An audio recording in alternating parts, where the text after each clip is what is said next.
घरफोडी, वाहन चोरी आणि लाखो रुपयांचा ऐवज. नागपूर शहर पुन्हा एकदा गुन्हेगारीच्या सावटाखाली.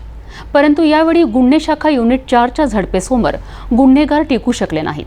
अजनी पोलीस ठाण्याच्या हद्दीतील घरफोडीचा गुन्हा आणि हुडकेश्वर येथील वाहन चोरी प्रकरणाचा तपास करत गुन्हे शाखा युनिट 4ने मोठे यश मिळवले आहे.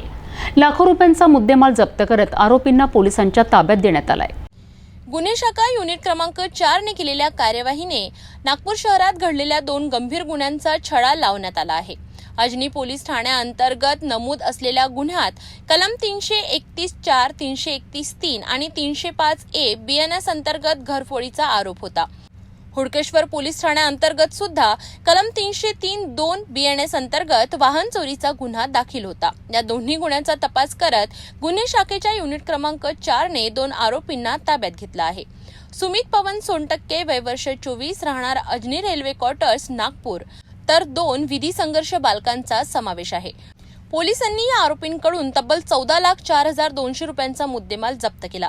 आरोपींची वैद्यकीय तपासणी पूर्ण केल्यानंतर आणि जप्त मुद्देमाल हा तपासल्यानंतर पुढील कायदेशीर कार्यवाहीसाठी आरोपींना अजनी पोलिसांच्या ताब्यात देण्यात आलं आहे.